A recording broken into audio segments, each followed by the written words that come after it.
We thought we would invent robots so that we could do art in our spare time, but instead we invented robots that could do art so that we could do our household tasks in our spare time. And I think that's pretty terrifying. Technology always has increased the number of jobs available. We always think that technology reduces jobs. It often gets people to go and do more productive things and ends up creating jobs. That's not a hot take. That's not a prediction. It's a real thing. It already happened. Hey everyone, thanks for tuning into In the Blink of AI. I couldn't be more excited for a kind of different episode today. We are unpacking Forbes' top 10 predictions for 2025 with the best guest imaginable. I managed to get Alex Valente, who was in the Forbes 30 under 30 list in late 2024, also the founder of Redactive, an AI enterprise security platform. He's super knowledgeable about all things AI, and I knew he would be able to unpack these 10 predictions in great granular educational detail, but more importantly, he is not afraid of a controversial opinion. He is not afraid of an entertaining perspective. And this is just the best of both worlds. I learned a lot and also found this incredibly entertaining. If you loved this format, if you loved hearing headline news broken down so that you learn a lot, but also learn why we should care, please get in touch. I would love to record something like this again in future. Thanks so much for listening. Alex, welcome back to the show. Your episode, as I've told you, was one of many people's favorites so far. You joined us for episode 3, I believe it was, to talk about your company and yourself. Guess listeners, if you haven't heard it yet, you definitely need to check that out. But you're back today for a very special episode. Thank you so much for joining. Thank you for having me. It's great to be back. I've got to make sure I don't ruin my reputation. We've got to keep the hot streak going. Yeah, but for the listeners. That's right. That's right. I've managed to get my hands on Forbes AI predictions for 2025. They've got 10 pretty spicy predictions. I know you've had a look through them, and I couldn't think of anyone else who would be better served, who's the AI acumen that you have, as well as great chat. So no one in my life I could think of would be better suited to unpack these. Are you excited? We also need a bit of the ridiculous arrogance to be able to make a prediction and put my name next to it. Only an idiot would do this in a recorded fashion, because invariably you'll have to have me back a year from now to see if any of the predictions were right. But I think this is my favorite part of making a prediction. It is being held account to that prediction for a whole year. Yeah, let's add some stakes to this. If you get less than 5 correct, we're going to have a hit and a miss. If you get less than 5 correct, drinks are on you. That's right. Otherwise, drinks are on me. How about that? That's how little I have faith in you. We're going to do it for the listeners. If any listener sees me in public and I get more than 5 of the predictions incorrect, I will buy them drinks. Okay, let's dive into the top 10 AI predictions. But before we start, Alex, have you heard of Forbes before? Just curious. I have heard of Forbes. What's your context with Forbes, perchance? We were very fortunately featured on their 30 under 30 list, which is very kind of the Forbes team. That was a great day. That was my first time I've ever done a professional photo shoot in my life. It was my first time ever getting professional makeup done. Oh my gosh. I very awkwardly complimented the makeup artist while she was doing it, saying, I'd never seen a person do this before and it was really impressive. And she said, no one I've ever done makeup for has actually ever been so surprised by my ability as to actually compliment me. She's like, you're the first person. It was quite a nice moment. And that is so nice, because she probably does it every day and everyone expects it to be perfect. Yeah. But for me, it was I looked like a different person afterwards. I was completely presentable, which is a refreshing change of pace. No more under eyes. Are you wearing makeup today, Alex? No makeup today. No. Kicking off the year strong with AI predictions for 2025. I'm super pumped because I've seen a lot of predictions go out there. This is the first time I've seen someone actually in the AI space unpack them a little bit. Let's dive in. We've got Forbes 30 under 30, Alex Valente, and prediction number 1. Meta will begin charging users for their Llama models. First of all, bit of context. What are we talking about when we're talking about Meta's Llama models, Alex? Yeah, right now Meta builds their own large language models. Those large language models are called the Llama models. And those models right now are open source. So they're free to use. They're free to essentially pick off the shelf and start building applications with. Right now, the only thing that you would pay for if you're a developer is the usage associated or the compute associated with those models. But right now, if you're using, say, for example, even something like Instagram or Facebook Messenger, you'll notice that there's like Llama model features and they're all free. So I guess here the kind of the question that Forbes is posing is like, what do we think? Is this going to be something that they're going to start charging for as a service? My opinion is, I think given their business strategy and the fact that they've already open sourced a lot of these products, I think it's probably going to remain open source. I think Mark Zuckerberg is really looking at trying to tackle the cloud players here and the closed source providers to really kind of capture as much market share. So I think if Meta begins to charge for anything, it's probably going to be for some sort of feature inside of some of their apps. And even then, I think as a business, we've kind of seen that they're pretty averse to charging like subscription for their consumer products. Yeah, I so agree. I thought this was such a weird prediction. They don't charge for Facebook. They don't charge for Instagram. It seems like an odd prediction. Like, do you think it's just an odd prediction, or do you think there were any murmurs that they needed to charge for the models? Like, where does this even come from, Alex? I think it comes from the fact that they spend a lot of money on those chips. They've got, I think, one of the largest clusters of training chips available like when it comes to any corporation on Earth. And eventually you need to really start generating like some serious revenue given that amount of investment. So I think there's some thought process here about, maybe they have to recoup some funds. I think though, a bit of a miss. I don't think they're going to recoup the funds by charging for the use of the models. They're going to find some other method to get there. And I think that method's likely going to be user facing. That's generally how they make their money, and that's where they've found the most amount of success. I love it. Thank you, Thought. Number 1 is a miss. Number 2, scaling laws. These will be discovered and exploited outside of text, in particular robotics and biology. We're about to have a VC on the podcast to talk more in depth about scaling laws, but maybe just paint a little bit of a picture about text scaling laws. Yeah, I think what we've seen is that the ability to train and have improvements on the quality of those models, there's a direct relationship between the amount of text that you can ingest and the quality that you see. And that scaling, that continues to scale up until what people perceive to have some ceiling. And the ceiling generally is all of the text that we've been able to generate on the internet. And we're kind of already there, kind of hit that spot. So all the stuff on the internet, all the text, all the Reddit forums, they've already boiled the ocean. We've kind of already boiled the ocean, yeah. And the next question is can we take synthetic information that we've generated ourselves and begin to train on that and provide some sort of improvements here? And I think it's an area of research that's really fascinating. At the moment, we've actually seen some areas where it does work.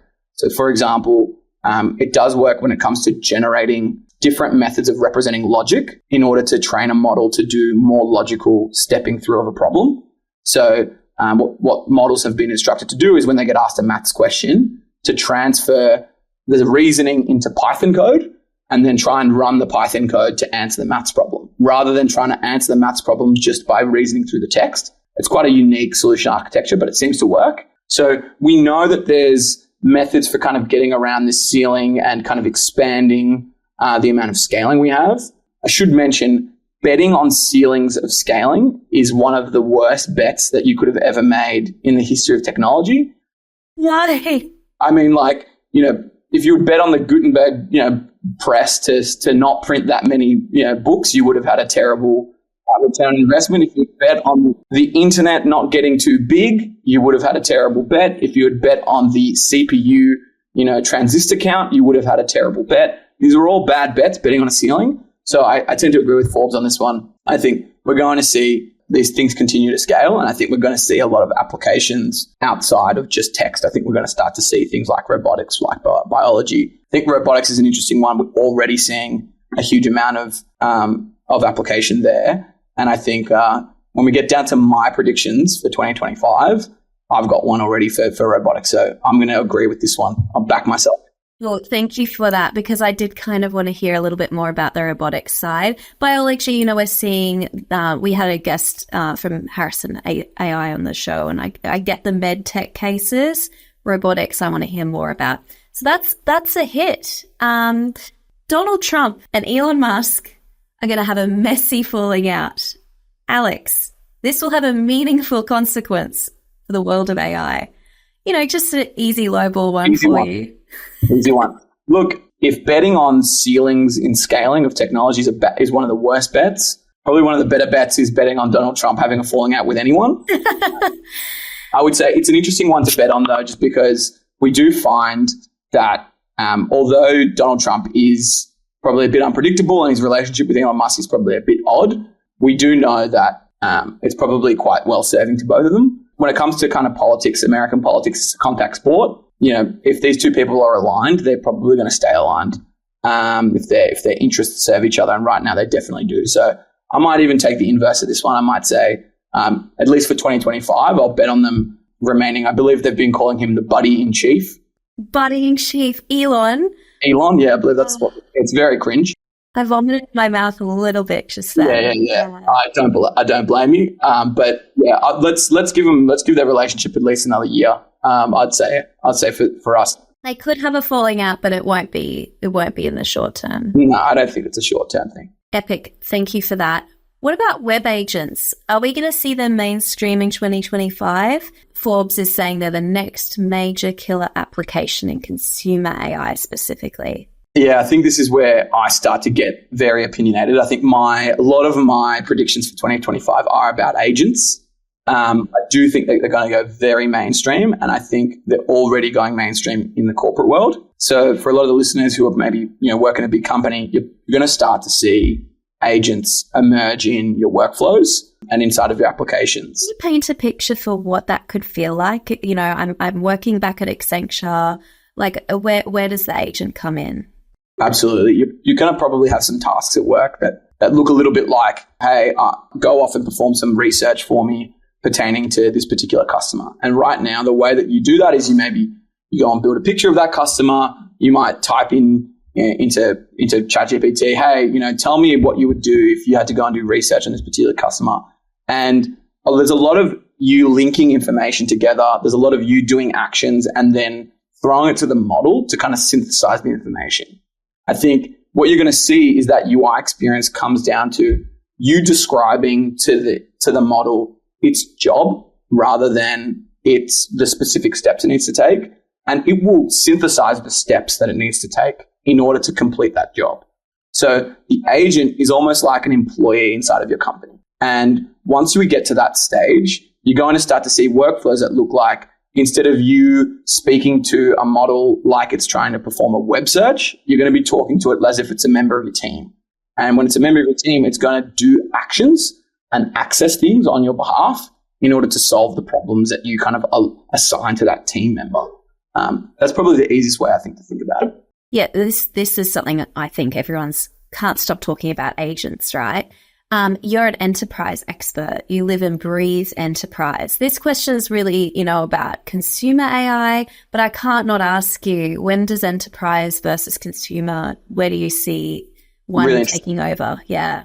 It's been super interesting in AI because we've seen the enterprise take up of AI to be really rapid, and in some areas more rapid than the consumer. I think definitely in agents, we've seen the enterprise take up be faster than the consumer take up. And we're going to see, I think, more enterprise internal agents before we start to see consumer apps. Even then, though, for basic stuff, we're going to start to see the consumers kind of start to utilize these particular agents. So again, you're probably going to see things like booking a restaurant, probably going to become something that an agent could do for a consumer. But in the enterprise world, you can turn that into finding a meeting time. You can turn that into performing an automation at work for a particular workflow. You can turn it into performing a sales task, performing business development. You can turn it into doing research, performing compliance work, whatever it might be. At Redactive, we use agents to perform data security tasks already. So how we analyze documents is actually often by utilizing the semantic content of information. We already kind of do a lot of this stuff. And what we've seen is like enterprises take that up very quickly. in order to solve challenges inside their organizations that normally would have taken lots and lots and lots of human resources that are normally unavailable to them. Oh, see, I didn't even know it was already rolled out. So that's so exciting. So this is clearly a hit. You're already doing it. Big hit. Yeah, big hit, absolutely.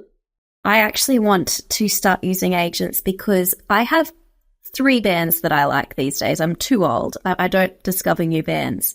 And I want to know when they're touring Australia, and I'll just kind of go to their website when it occurs to me, and then go again, and they've already toured and left. Yeah. If I could get an agent to tell me when they're in Australia.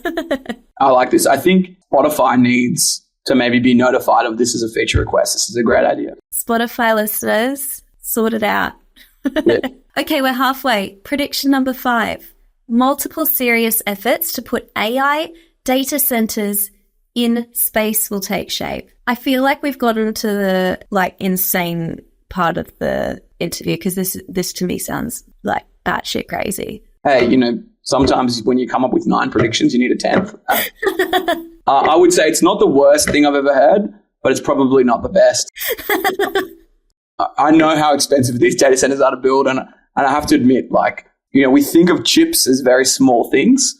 I should mention to the listener, if you don't know how big the chipset that NVIDIA sells to a data center is, it's kind of like human size almost. It's quite large. Oh, wow. It's a very big box, probably the easiest way of explaining it.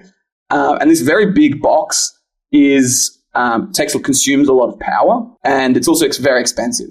And so if I could say, if you wanted to have something in space, you probably wouldn't want to have something that's very expensive, it's very fragile, that's very heavy, that you don't want to lose, and that's also consumes a lot of power. There's probably quite a difficult thing to run in space. I think we're probably more likely to have data centers in remote areas and under the water before we probably have them, I think, in outer space. But I can kind of see what people are trying to allude to here, which is space has a lot of benefits when it comes to maybe cooling because it's pretty cold out there. I heard that the sun, you don't have to worry about nighttime in space. Yeah. It's solar power out there. You can have some good solar power, but again, getting all that stuff out there sounds pretty expensive. I think it's probably not a 2025 one. Yeah, major miss. Okay, thank you. An AI system will pass the Turing test for speech is our number 6 prediction. What's the Turing test? The Turing test is a test that we use to kind of understand whether or not a respective AI is human-like. It has this AGI. We have kind of already passed it, I think. And I think that's the reason why we don't actually use it anymore as a test. The test actually is does a user who is communicating with this model perceive it to be a human? That's really the kind of the core concept of the Turing test. Most people are likely communicating with AIs every single day, and they don't know that they're communicating with them. They're probably bots on an internet forum or on a Facebook post or whatever it might be. People have no idea that they're talking to an AI chatbot. And I think already when it comes to some of the interfaces that people utilize, knowingly, they kind of perceive these things already to pass this test. So I'm going to say this is a good prediction because it's already happened. So, but also maybe not an amazing, long-term prediction. At least you're honest. You get more than 5 right. At least you're like, well, that one wasn't it. Low ball. Really lining my own pockets with that one. I'm saying I think that one's already done. I got 1 in the bag. I really back myself on these. Number 7, major progress will be made on building AI systems that can themselves autonomously build better AI systems. I think rephrased better, no offense, Forbes, AI that can build itself, right? Yeah, I like it. Look, the way that we look at this internally at work is quite interesting. We look at the only way to solve a lot of these AI problems is with AI. In many ways, we've already kind of gotten to a place, again, where these things are already happening. And if you look at, for example, that example we talked about before, about how a model could, instead of trying to solve a problem using text, try and generate code that could solve the maths problem that's been asked. In many ways, these are this is progress that the AI is kind of making onto itself. Sometimes maybe directed by a human still, but I think we're already kind of getting to a place where we're seeing AI make that progress, or at least generative AI make a bit of progress on itself. At work, again, we look at this through the lens of if we have security challenges that emerge from AI, how can we get those security challenges solved? And oftentimes it's by utilizing AI to kind of fight AI. So we see this as kind of like a must happen. We kind of must be able to build systems where the AI can make themselves better in some way. I think that the difficult part of this prediction is autonomous, the word autonomously. Like, without a human input, do we think these services are going to make themselves better? I wouldn't confidently say that in 2025. I think every single element of these things are going to get better without human input. I still think humans, very smart humans, do a great job of making their AI systems better, because at the end of the day, the things that judge the goodness of a system is often another human. So human opinion is very valuable. And I think, like, right now, I would bet on these AI systems remaining instructed, at least for the next year, to be instructed and trained a little bit more by human beings. What do you think, Georgie? When I first heard this, I thought that sounded very sci-fi like, it's building itself, it's going to create a monster, the monster will eat us. But that's because, like, even me, who loves AI so much and always surprised when I hear the fear-mongering take, the idea of not having human intervention, for whatever reason, takes my mind to the early sci-fi movies. But where am I getting this wrong? Why would that not happen, Alex? Like, why is that insane? I mean, it's probably not going to happen because we're not going to let it happen. That's probably the honest truth. Like, maybe we're all underestimating AI's power. And if we just let it go crazy, maybe it would have those impacts where it gets really, really good and also really, really scary. But yeah, I don't see any organization kind of with the requisite amount of feedback really letting their AI run wild. I don't think it's in anyone's kind of commercial interest. And again, these things are very expensive to run. So I still think we'll probably be safer now, but I don't think we'll be safe for long. Maybe that's a better way of phrasing it. If we do see people start to kind of, throw all of those safety thoughts out of the window, we probably would end up in a situation where maybe we'll have models that are lying to users. Maybe they're saying things that are negative, but maybe they're saying things that keep the users on the platform, but don't make the users, solve their problems, whatever it might be. We don't actually know if we change that function that AI is trying to optimize for, how it could impact what those models end up doing when they don't have any boundaries. So I think the autonomously element is really something that we kind of want to control. That's probably why in 2025 I don't see this one necessarily happening, but that doesn't mean it can't happen. To peek behind the curtain for a moment, because I know that there's human feedback that comes in and then the model goes off and iterates again and then more human feedback. But I don't really understand it in detail. Can you just very quickly explain where the human element is currently along that process flow? Yeah, so the human element kind of exists in a couple of remits and it depends on the architecture. But generally, some of these models are given a function that they're trying to optimize for.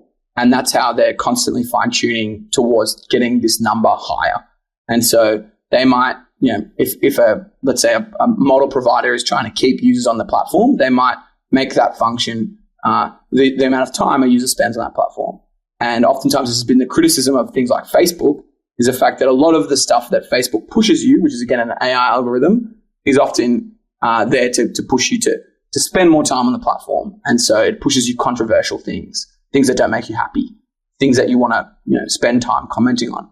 If that's the case, and that gets an OpenAI was to do something like that, or Anthropic was able to do something like that, who knows what that model might send back to you in order to kind of keep you on their platform. Right now, it looks like the main thing that these model providers are trying to push people towards is towards positive resolution of problems that the user is explaining within a particular bound. And that seems to be working from both a safety standpoint and seems to be working as well with the end users. End users like spending time on these products because they get their problems solved, but they often, they're not talking about the same things that a Twitter or a Facebook AI push to a user when they're on their platform. So it can be an interesting way of thinking about how we kind of manage these things going forward. The reason why I think models behave the way they perform is because humans have decided but that is how they should perform. And we kind of keep them in check a little bit. And I don't see us getting rid of those safety checks anytime soon. I just actually see likely more of those safety checks coming into place, particularly in the corporate world, but also in the consumer world. Genuinely one of the more fascinating ones. I mean, I'll give you an out though. It did say major progress will be made on this. Do you think this will be a focus for 2025 for companies, getting the AI to self-check and do things like that? Or yeah, interesting. I think we're going to go more. I think people are going to bet more on safety than they're going to bet on autonomous building. Okay. And I think people, what they want is they want really high quality results within a particular security and safety boundary. And the reason why that is because every company that offers a product that uses AI is very cognizant of the fact that if something goes wrong, they got to foot the bill. So, we don't want to end up in a scenario where, my model has thought that this is the best thing and it's gone off in this direction and now it's promised a product to a customer, or it's promised them, or it's given them a piece of advice that I'm liable for. So we start to find that these are the areas that companies really care about. And when people have commercial incentives, they generally want to be in control. And the word autonomously, I have to admit, scares most big companies. And I think, it's probably going to scare people again. So I would say probably most progress is going to be made in the security, safety space, as well as the quality space, rather than in kind of this autonomous space. Yeah, great shout. I guess my answer to you being very fear-mongering, it's going to take a while for the sentiment to start being a little bit more autonomous is fine. Yeah, exactly. Maybe they need some more AI agents going and writing Facebook posts to kind of convince people otherwise. Yes. Some Scarlett Johansson movie where nothing goes wrong in this. Correct. Okay, number 8. We're nearly at the end, Alex. OpenAI, Anthropic, and other frontier labs will begin moving up the stack, increasingly shifting their strategic focus to building applications. So, I mean, just high level, moving up the stack. What are we talking here? We're talking here about the model providers providing more than just the model compute, right? So right now, people like Anthropic, they have very limited kind of applications that they offer to users. They really just offer kind of a chat window as a way of communicating with the model that's being run on their servers. And I think this prediction is really saying like, hey, we're going to see them to start to offer more features outside of just, hey, this is a chat window and you can talk to our model. And if you want to build stuff, you go and build it and then you can utilize our software. They're really saying here they're going to start building applications, maybe consumer-facing applications that people can go and interact with. I think this is a great bet. I think we're going to see a lot of these providers start to provide more functionality up the stack towards end users, both in the consumer world and in the business world. So I think likely we're going to see them start moving up the stack faster in the business world than in the consumer world, because I think in the consumer world, there's still a lot of safety concerns and there's still a lot of trouble dealing with kind of outliers of these models when they do the wrong thing. While in the business world, like businesses have been happy to subsume some amount of risk in order to get a high productivity benefit. So we can see like the OpenAI of the world is already starting to offer more and more tools to businesses to say, connect their data to a model. Their models can understand, some of their business context, for example. We saw that with some of their vector database products that they've offered. The other area of this as well is like some of these models are now moving up the stack kind of themselves in the way that they operate. So the O1 model, which probably some people who are subscribers on the OpenAI ChatGPT product have seen, it already does like quite deep reasoning. So it will go through and it'll try and break down problems into numerous constituent parts and then try and solve those constituent parts. For example, if you ask to write a LinkedIn post for you, it'll kind of think about what people do on LinkedIn first, and then it might ask, what type of user are you? And then it might try and write a post. And I think already these things are also moving up the stack. They're kind of taking larger problems that the user is experiencing and kind of resolving more of the elements of the problem flow that normally would have to be resolved by a separate app. So OpenAI, Anthropic, Frontier Labs moving up the stack. I really like this bet. makes a lot of sense to me. I see it happening. I think it's a hit. Devil's advocate here, is this because like they're reaching that ceiling we talked about with boiling the ocean of text that exists? Like they have to do something next? Or like that's my first impression of this. Like it's a good analogy. Like at the end of the day, these are all businesses and they're big businesses, they have big valuations, they make a lot of money already, and they need to continue to offer more and more services because of those growth assumptions that are built into those valuations. So unless they're able to kind of grow these pre-existing businesses at an enormous clip, it's very likely that they're probably going to expand into new products, and those new products are likely going to be more consumer-facing or more end-user-facing in the business world. We've already kind of seen that from bits and bobs of their respective strategy. I mean, one thing we didn't talk about is OpenAI's App Store. They released an App Store very early on. I don't know if people remember this. It was very hot for a very short period of time. Oh, don't say that. We had a guest on the pod from Top Row, which was a YC recent graduate, and they're helping builders like monetize their apps through the App Store. But she says that you need to pay to even know that there's an App Store. It was a mess. That's right. It's got nothing to do with the builders on that App Store. I think all of the builders on that App Store were building really interesting, cool stuff. It seems like OpenAI really kind of fumbled the bag on running an App Store pretty early on. I actually recall a previous prediction from another unnamed podcast, which was that the OpenAI App Store would make more money than the Apple App Store in like 2 years, or something along those lines. That was a bad bet. Miss. But I think we're probably going to see some like return to that App Store. It makes a lot of sense for OpenAI and Anthropic to have some place where people can come and kind of access the things that people have built on top of these services. And in some way that is moving up the stack slightly. That's moving up from kind of a piece of developer infrastructure to being a developer platform. And I think probably we'll see some movement there this year, particularly as we start to see more and more agent experiences emerge. I think an App Store is a great place for those agents to kind of surface to an end user. Before we get to number 9, I overheard, I can't remember the forum, everyone wants their own App Store. Why is this, Alex? What's so great about an App Store? Yeah, I think everyone wants their own App Store because they make amazing amounts of money. They're extremely defensible businesses.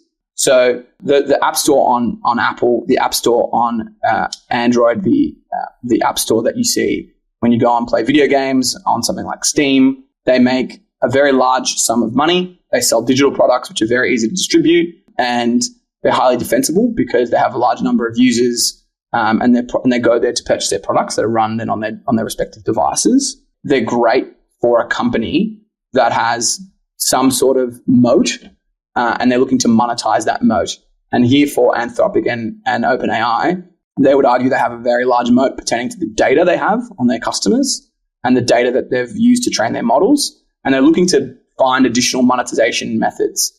So one method they have is, hey, we've got all these eyeballs on our ChatGPT app. We've got this great developer product, which is this model. Why don't we put these two things together and make an app store where we can connect developers to our users, and everyone kind of wins. Developers get money from and users from our application, and our users get more functionality from these developers.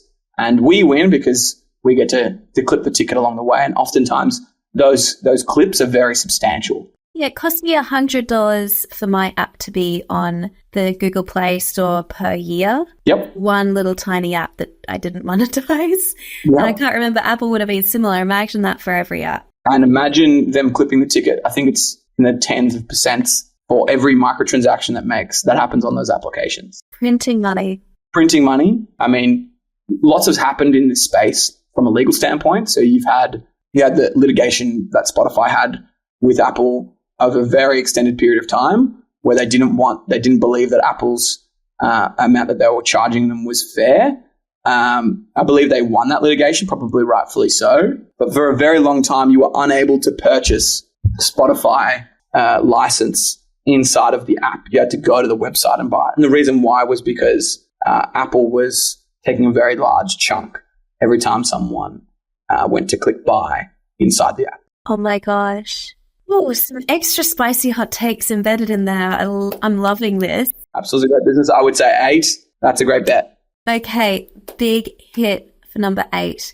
Number 9, RoboTaxi services will win double-digit market share and launch in at least 5 major US cities. Yeah. Alex, what's a RoboTaxi? Give me your brand name. There are these very odd things that you see in San Francisco at the moment. So right now in San Francisco, they have Waymo.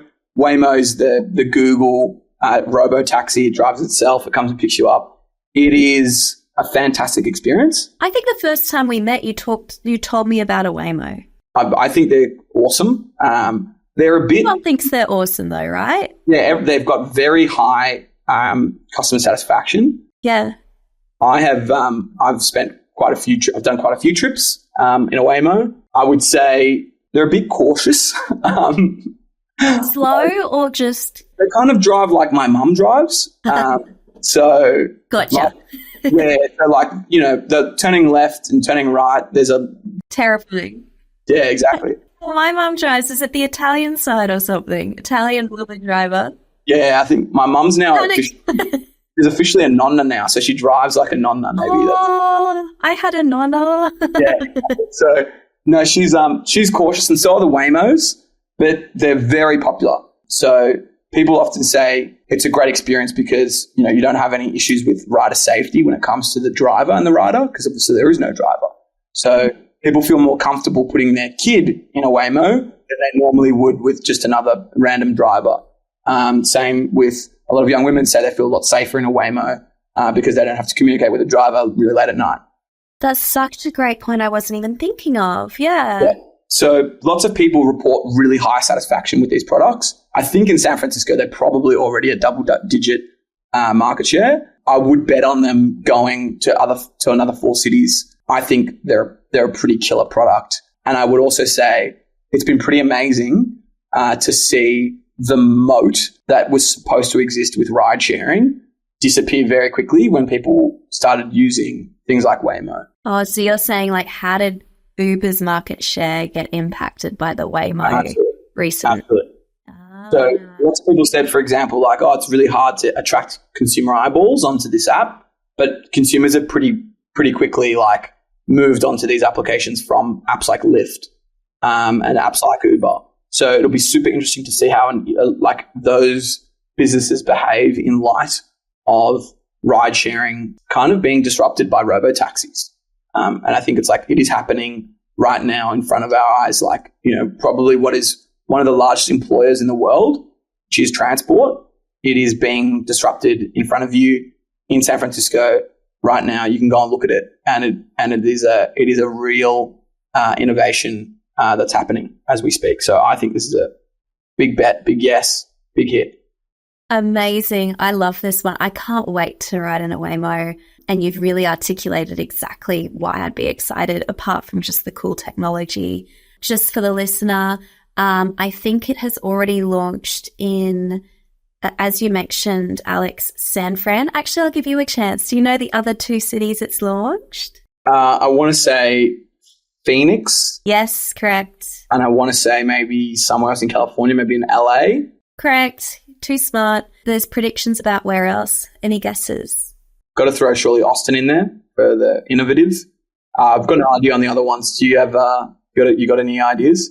So you're correct. The prediction is Austin, and maybe Waymo have come to market to confirm this since the predictions came out, but perhaps Atlanta and Miami as well.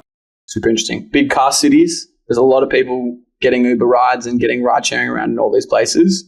Wouldn't be surprised if they get a lot of market share very quickly. Globally, do you know where they're thinking next? Oh, that's a great question. I have no idea. I'm going to tell you, and these do not track when it comes to where I would think you would launch a service like this. You think grids, you think solar panels, lots of sun. The 2 places that are predicted are London and Tokyo. I'm seems odd to me, but yeah. Population is sure. When I go to London, I want to get in a black taxi. I want to get in their famous. Yeah. I don't know. It's a bit of an odd one, that one. And And Tokyo, I think the last thing I would want probably in Tokyo is to get in a car. Like, best public transport system in the world. Hey, look, maybe they know something we don't. No, don't. We'll check in a year, hey? That's it. Let's check in a year. The last one, because I'm really pumped to hear your predictions. The first real AI safety incident will occur, but we're really ending on a sad, negative Nelly prediction here. Do you think a big AI safety incident will occur in 2025? I think this is very similar to some of the other ones. I think it's already happened. I think it's already happening. I think a lot of companies are trying to protect themselves already, and I think a lot of users are starting to wake up to some of the threats that do exist. I think that AI safety incident has occurred. So far, it's been something that we've been able to contain, but it doesn't mean that there hasn't been pain and suffering because of it. So I would say here, like, obviously, Redactive is an LLM data security business. We see the data security problems every single day. So we know that these safety incidents are occurring, these security incidents are occurring. They're going to happen to more and more people, to more and more different types of consumers. We see a lot of issues already with deepfakes. There was actually an issue in the Australian media last week about deepfakes, about the deepfakes being used by a teacher on their students in a very inappropriate and illegal way. So this is an area that's already has a lot of regulation. We already know that these things are illegal, but they're very hard to stop. And we're starting to see like evidence emerge that these things are occurring, and we're starting to see a lot of companies trying to come in and kind of resolve and make investments in this space. And obviously, Redactive makes big investment into this LLM data security space in helping big companies make sure that they don't leak any data and that they have the right data security posture in light of AI. But, there's going to be a large cohort of people that try and solve that problem of LLM data security. We know that it's a really big expanding space, and we're going to see a lot of investment into it. One quick question. Say the toothpaste is already out of the tube. You've had this incident. You haven't had Redactive with you, making sure that the leak wouldn't happen. Is this, like you mentioned before, Alex, AI, it should be the thing that combats AI? Or what do you do once it's happened? Yeah. Like every single company should really be preparing themselves for a world where you have agents, you have LLMs inside of your company that are performing access. And that's going to be an avalanche of access. It's going to be a lot of access. These things are going to be doing stuff inside of your services at a scale that's kind of unforeseen, right? And so in order for that to be done safely and securely, you need to make sure that all of your security and permissions are correctly set up before that happens. But if it's already happening, you should definitely make sure that security posture is currently safe and secure. So whether the toothpaste is out of the tube or not, people need to protect themselves. If you're utilizing these products, and every company kind of is, and every user is, it doesn't mean that you shouldn't be trying to maintain that security posture. So most big companies right now, they're testing stuff. They have stuff in different bits and bobs, kind of in different use cases inside of their company, but it's ever expanding. And I think we're already starting to see that more and more access yields more and more leaks, more and more security vulnerabilities, and so people need to kind of work with a vendor that can assist them to solve that challenge. And that's really where we came in. That's why we started the company. If you had a magic wand and you're like, these industries, you don't need to name names or anything, but these industries, like low-hanging fruit guys, you need to like up your security posture. Who would they be? Who is the most at risk of headline news right now?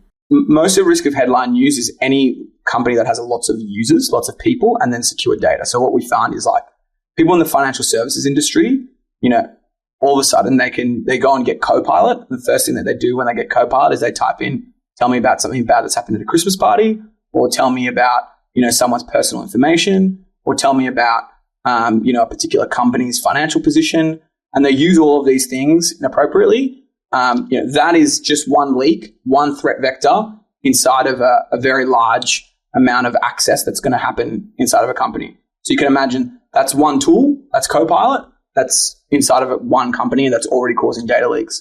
What happens when, you have agents that are doing things and they're speaking to other agents? How can we have confidence that they're not accessing information and then leaking to the wrong person or to an outside user or, to a malevolent actor, information that's highly privileged? So financial services is an area we see a lot of issue, but any tech company that has user data, it's a very large challenge for them. They often also have a lot of technology. They often use a lot of AI already. So we see them being a really large need for this LLM data security. And then finally, just any company that has critical information, power companies, companies that are in critical infrastructure. These places, we maybe don't talk about this in Australia that much, but they're often targets from international governments, criminal syndicates, because their data is very valuable. And given that, now there's these new threat vectors that are emerging, they need to come up with a plan in order to protect themselves as well. So those are kind of the three areas that we see are kind of really critical that really need to act now in order to kind of get their data security posture in check. Epic. Okay, so this is a hit, but we don't want it to be a hit. Get in touch with Alex if you are one of those major enterprises that have not sorted your security out. It's kind of funny. Like, we want to get the predictions right. Yeah. But it's like, I kind of want to help that one to not be too tried. Yeah, please don't be right on this one. That's exactly right. I'm really looking forward to your predictions for 2025, Alex. Tell me what can we expect if you look in your crystal ball? Well, thankfully, some of them are covered already by what we've spoken about. But I've got my 10 predictions here, and I'll jump into it with the first one. My first one is that reasoning models will start doing more search and tool access on your behalf. So everything is going to become more agentic is probably the way of thinking about this. So we talk about agents are going to become a big use case, but I think my prediction is agents are going to become a big use case and you're not going to even know about it. Right now, when you write a query to a model, you don't think about what it's doing in the background, but I think we're going to find out pretty fast that these agents kind of become part of that model, and the models are going to end up running longer and doing more. So that's probably prediction number 2. Right now, we've already seen models attempt to increase the amount of time they reason through a problem as a way of increasing their performance. And tell me a little bit about that, because I know that is often brought up in response to the scaling laws. Yeah, absolutely. So what we found is like getting a model to respond and improve its quality of its response. There was a direct law, scaling law between like the number of parameters in the model and the improvement of its response. We found out later on we could actually change the amount of time it took to reason through a problem, and that would also improve the rates of its response and it meeting different characteristics. So what we're starting to see now is different products that kind of spend longer reasoning through a particular task in order to resolve for certain use cases. And the classic one that people are already using is, we mentioned earlier, which is that O1 model at ChatGPT. So if you go to ChatGPT now and you click the O1 model, it'll kind of think through things. It'll tell you some of the steps it's using to think through. But what they've found is they can actually take that 20 seconds and make it 200 seconds, 2 hours, 3 hours, and the response is actually get better. So we're likely to find that for some use cases, we're going to increase the amount of time that it takes to reason. And by increasing the amount of time it takes to reason, we're going to get a better response. And so maybe if you're a company and you're trying to understand, is this person a good creditor? Is this person, should this person be given a loan? Should this person, should we do business with this person given some risk profile? Whatever it might be, we might find that reasoning through that over a 3-hour period results in a very good response. And so we're going to keep doing that as a method for resolving this challenge that we used to do maybe with people. So these are the types of things that we're kind of starting to see. So I really hope that this is accurate, because these are all hits for you, right? These are my hits. These are my hits. Okay. I'm excited to see that, because most consumers, I think, are like, oh, do take your time if you're going to nail the answer. I'd prefer you nail it and I'll get on with my work in the meantime, right? Exactly.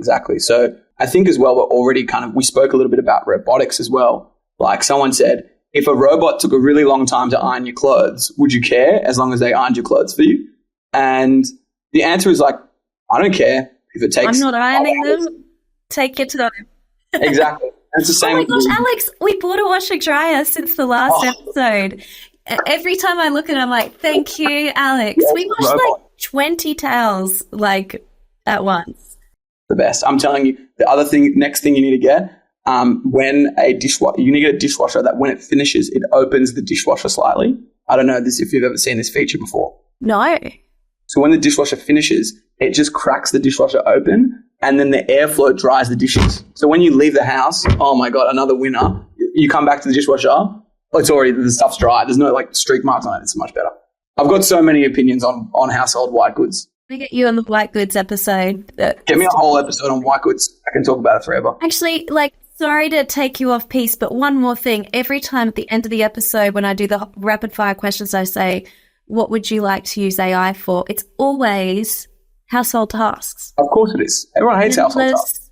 Everyone's just like, do my ironing, wash my dishes. Someone said, we invented robots. We thought we would invent robots so that we could do art in our spare time, but instead we invented robots that could do art so that we could do our household tasks in our spare time. And I think that's pretty terrifying.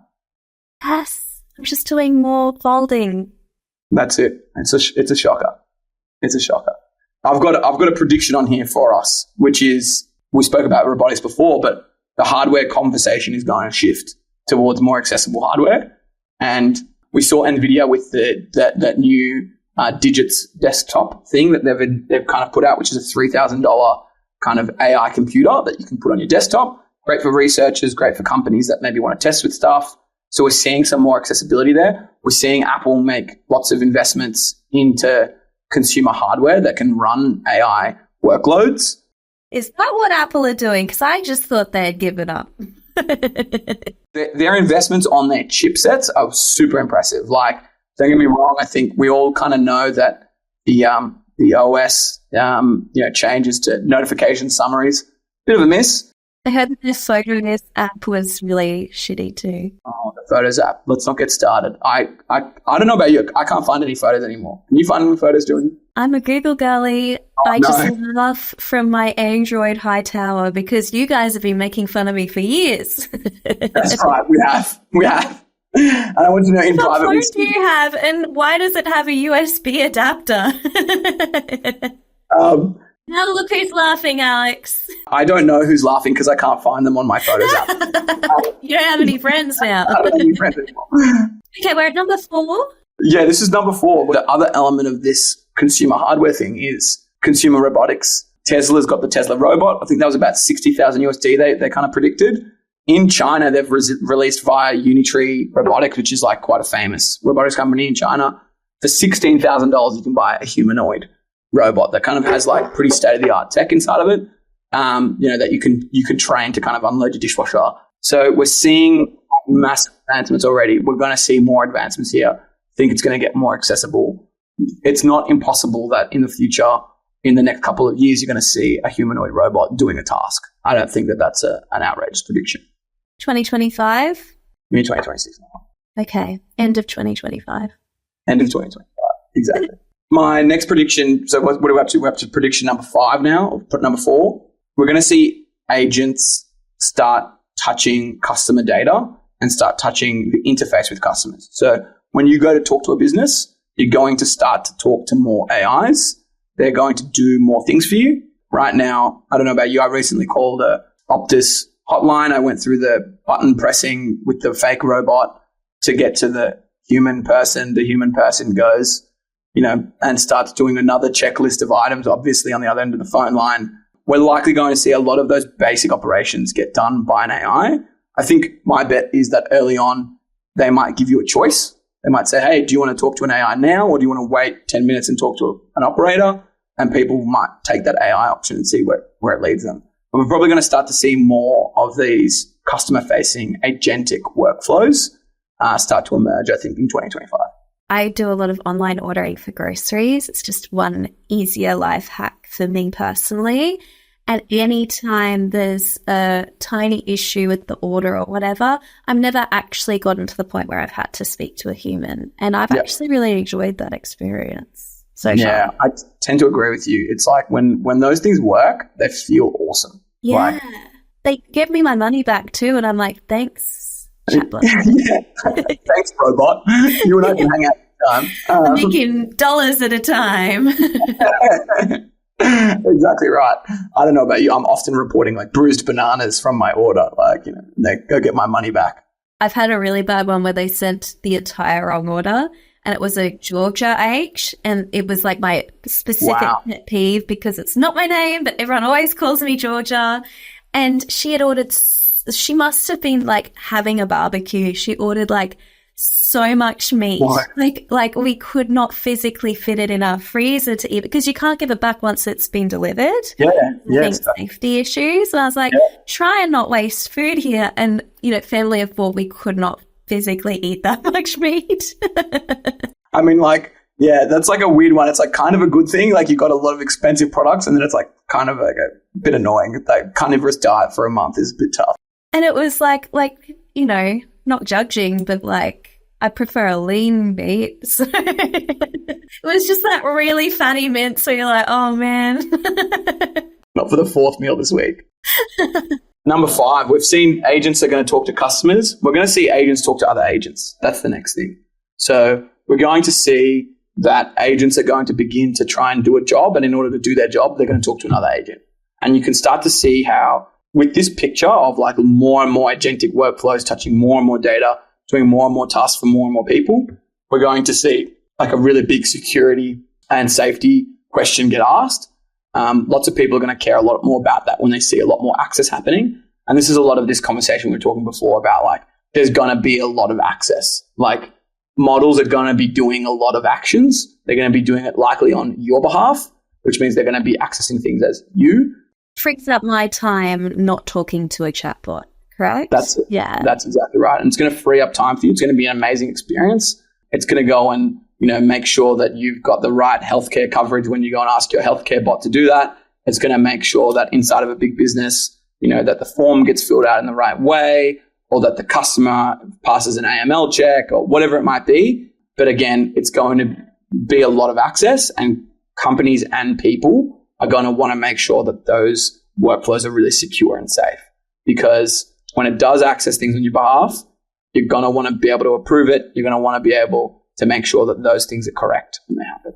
I can't wait. 2025, you say? 2025. Yes. Let's do it. Given that, my 6th prediction is IT departments are going to become the HR departments for AI agents. We already heard this from Jensen Huang. It's probably not my prediction. It's his. I stole it, but I'm going to take it and I'm going to say that's my prediction as well. Remind the listeners who Jensen Huang is. He is the CEO of NVIDIA. He's a pretty cool dude. Great snakeskin black jacket recently. Every time. Yeah, every time. It's an amazing story. He wore the jacket once at a press conference and his PR person said, "You're never taking the jacket off ever again." And now he wears it in every single press conference. I didn't know this. It's the first time I had seen it. Animal print's going to be massive for this year. I think he started it. You reckon? That's a great prediction. I like that one. That's my one and only prediction for the pod. That's like an AI and fashion prediction. I kind of like that. That's a good one. But yeah, we're going to see this become a big thing. The IT department becoming the HR department, because they're going to be building these and installing these agents that are doing tasks. And these tasks have jobs. They're going to be accessing things on people's behalf.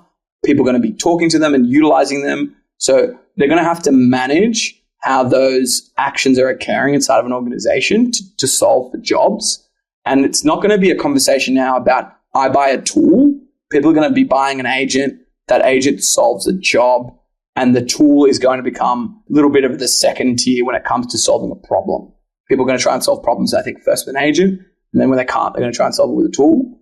And we're going to see the IT department, who are normally those people who manage the tools inside of an organization, start to manage those agents. Because those agents are kind of like people with jobs, they're going to kind of be like an HR department. Wow, I did not have that on my bingo card. I guess because I think HR and I think people, and it's hard to compute that. That's really incredible. Who'll roll this out first, do you reckon? I think for organizations that have large amount of textual processes. So what's a textual process? It is a job that requires a large amount of unstructured text. So if you're in the finance world, for example, you probably consume a lot of text.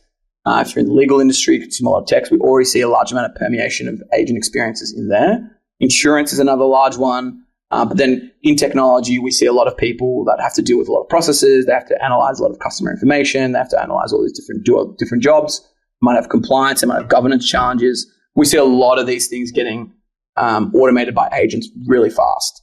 And a lot of people now prefer to try and build an agentic experience before they build a tool experience.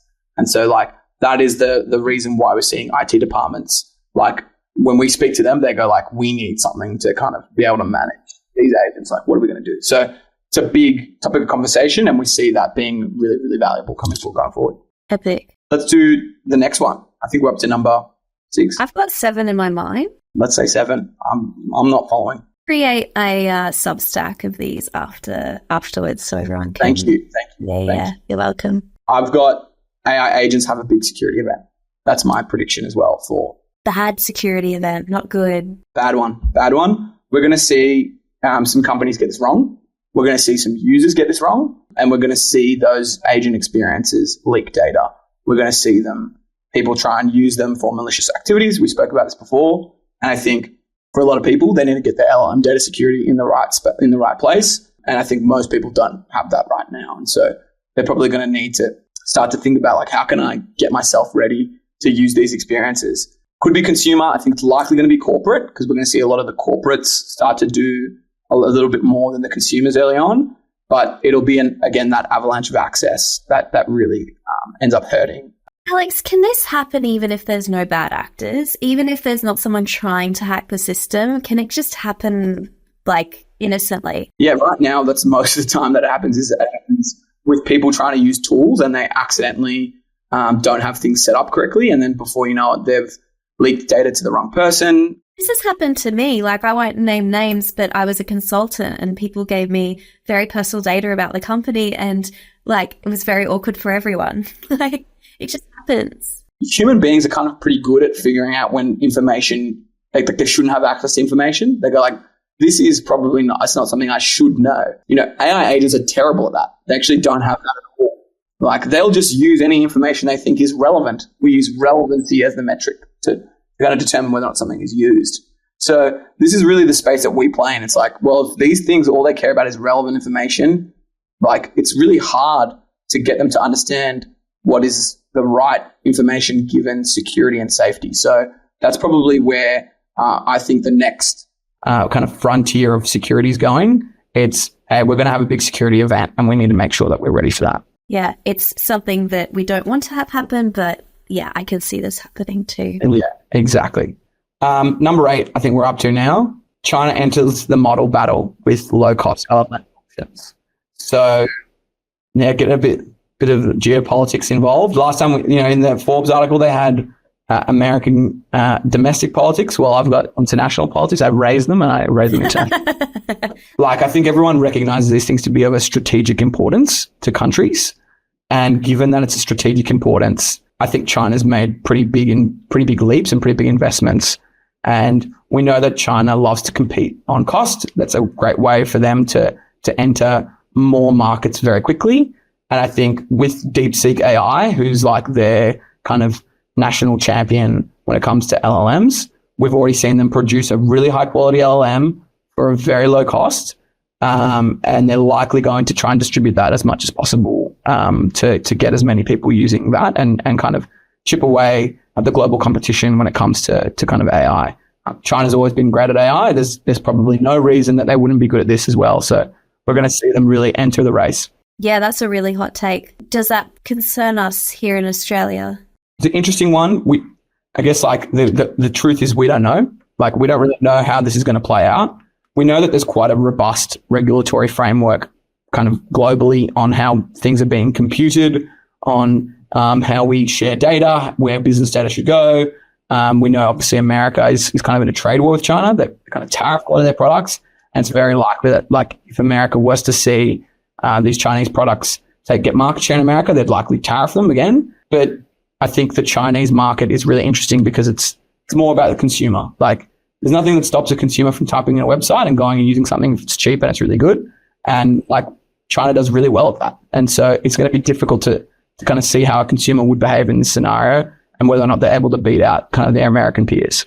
Just quickly, Alex, you said there's a global legislation with regards to what they build. I'm very ignorant in this space. I thought, you know, it could be like cowboys, you know, like they do what they want. It's their roles in their domain. But really they will be held accountable. Yeah, it's the rules here that exist aren't on AI. They're on how companies manage their data. And right now, if you're a large business, it's very difficult to go and utilize something like DeepSeek AI and get the requisite kind of security guarantees that you require as a business in order to get your ISO certification, your SOC certification, all these different HIPAA certification. So that's the reason why people don't utilize those providers. You know, there's nothing that says, you know, a Chinese company can't go and train a model and, you know, they want them to do that. But when it comes to consumers, again, consumers can kind of choose as they want. You know, that stops them from going and utilizing these products right now. Liked number 8. That's one of my faves.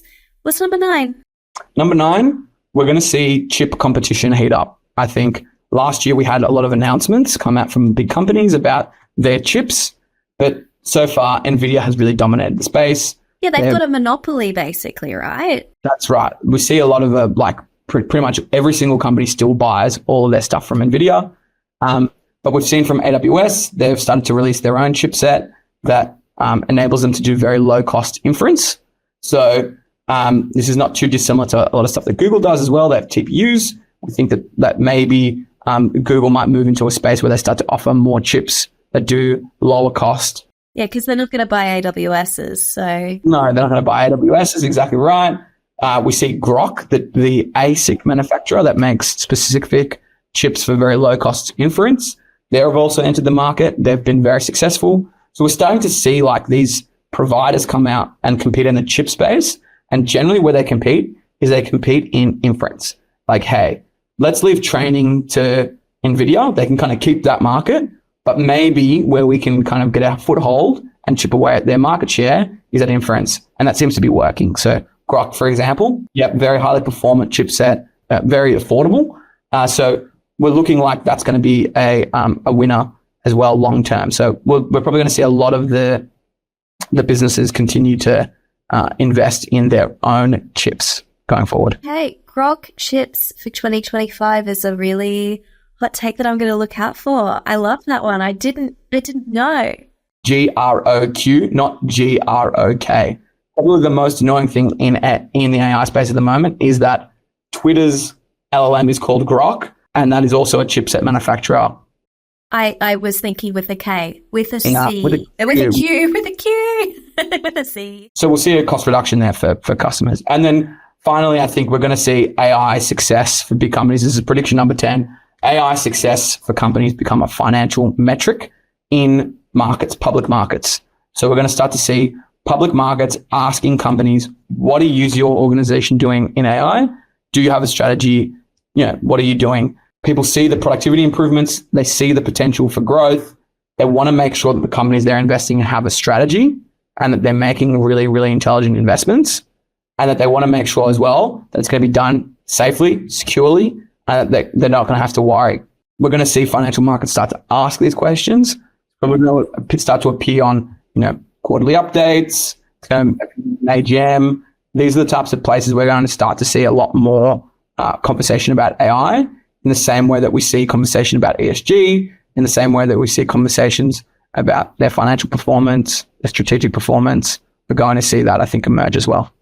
I live with a public markets investor, and so I listen in on these calls and the questions that the analysts will ask.